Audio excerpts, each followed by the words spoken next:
वैसे भी नई नवेली दुल्हन की प्यार मोहब्बत की बातें तो वैसे भी हर औरत को पसंद होती हैं। यहाँ रोशन हो जाए।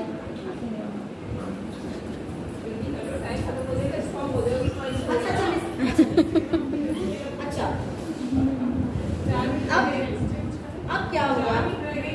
4 मिनट रह गए। ठीक तो 2 मिनट तो दे, 10 मिनट का टाइम था।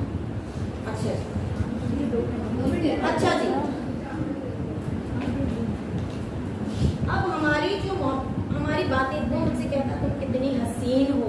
अच्छा हम लोगों में जन्माष्टमी में ऐसे कवारी लड़कियां ऐसे तैयार होती हैं जैसे वो खुद दुल्हन हो, दुल्हन की तरह तैयार होती हैं।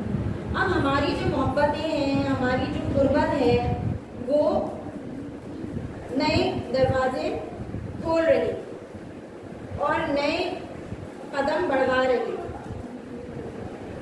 और नए मरहलात तय कर रही। मेरी और शहजादे की मोहब्बत के मरहले तय हो रहे थे बड़ी तेजी से और कुर्बत बढ़ रही थी बड़ी तेजी से। अब जैसे ही फजर का अजान हुई या डॉन हुआ तो वो वापस गया। जब वो वापस गया तो मेरा जिस्म, मेरी तबीयत ऐसी हुई जैसे मुझे बुखार है और इतना तेज बुखार, मेरा पूरा जिस्म ऐसे टूट रहा था जैसे मुझे किसी ने बहुत मारा हो, बहुत दुख रहा था।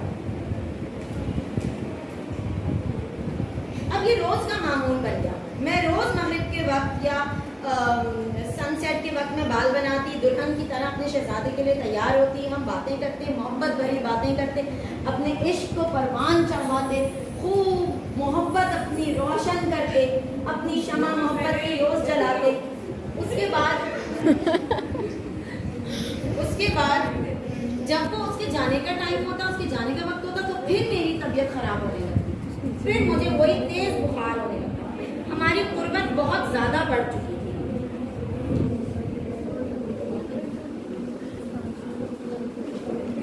अच्छा एक दिन, अच्छा कई महीने ऐसे गुजर गए और मेरी सेहत थोड़ी गिरती जा रही थी क्योंकि मेरा बुखार उतर नहीं रहा था। एक दिन मुझे बाहर से खटखटाने की आवाज आई तो ये आए, कुछ मौलवी थे और अकबर लेकर आया था इन मौलवियों को। अकबर आया और आके मुझे ढूंढा। इन लोगों ने पूरे घर की तलाशी ली और मैं उनको घर में नहीं मिली। अब मैं खुद हैरान थी कि मैं उनको घर में मिल ही नहीं रही। फिर मैंने जब आसपास, क्योंकि मैं खुद बीमार रहने लगी थी, जब मैंने उठ के आसपास देखा तो आसपास सारे पहाड़ थे। मौलवियों ने जायजा लगा के बताया कि ये ऐसी जगह है, पहाड़ी इलाके पे है ये नीलम। और जब मैंने देखा तो वाकई वो मरी था। मेरा शहजादा मुझे मरी लेकर आया और हम घूम रहे थे, फिर रहे थे। अब मुझे जो है इतनी तेज हवाएं और अब मेरा और शहजादे का इश्क अब बहुत सी हदें पार कर चुका था। मुझे बहुत खुशी होती थी टाइम जब इनके साथ गुजरता था, अपने शहजादे के साथ जब मेरा वक्त गुजरता था तो मुझे बहुत खुशी होती थी, बहुत इत्मीनान मिलता था जब मैं अपने शहजादे के साथ वक्त गुजारती थी। मैंने भी ठीक सही लग रही थी। नहीं इसी ये दूसरी है।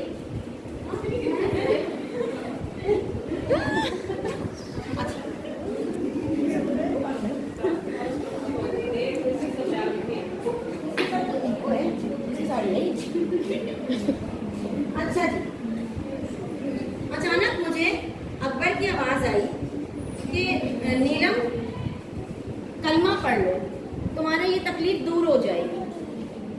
मुझे कुछ समझ नहीं आया, मैं इतनी बीमार हो रही थी कि मुझे कुछ आवाज नहीं आ रही थी कि क्या हो रहा है। मगर मैं बेसाख्ता मेरी जबान कलमा पढ़ने लगी और मैंने कलमा पढ़ लिया। कलमा पढ़ते ही पूरी सीन बदल गया और मैं अब एक बिस्तर पे थी जहां आसपास मेरे ससुराल वाले खड़े थे।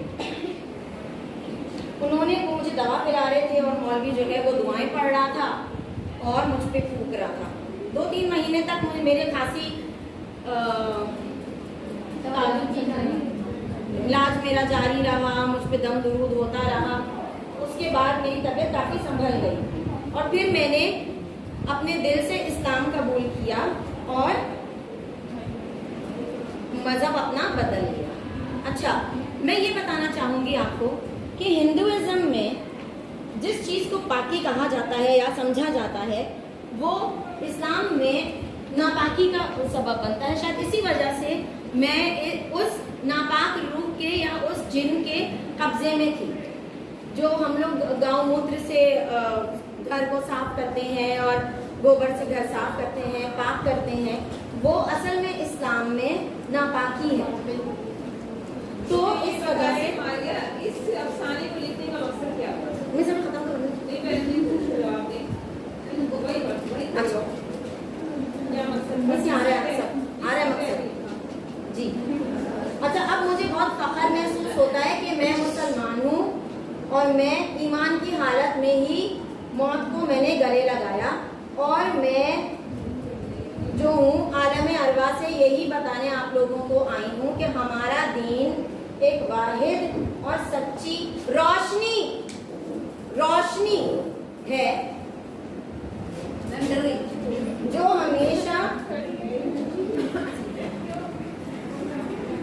हमें आज जैसे टॉपिक का नाम आया मिस्टर। हमारा दीन, मैं आपको ये बताना चाहती हूँ, हमारा जो मकसद है, मेरा जो अफसाने का मकसद है वो ये है कि कैसे एक लड़की जो है वो हिंदुइज्म की प्रॉब्लम से और हिंदुइज्म से निकल के कितनी मुश्किलात फेस करके और वो अब इस नतीजे पे पहुंची कि वो अब उसकी रूह भी खुश है आलम अरवा में और वो कहती है कि हमारा दीन सच्ची रोशनी देता है जो, और ऐसी रोशनी जो हमेशा हमें सीधी राह दिखाती है। शुक्रिया।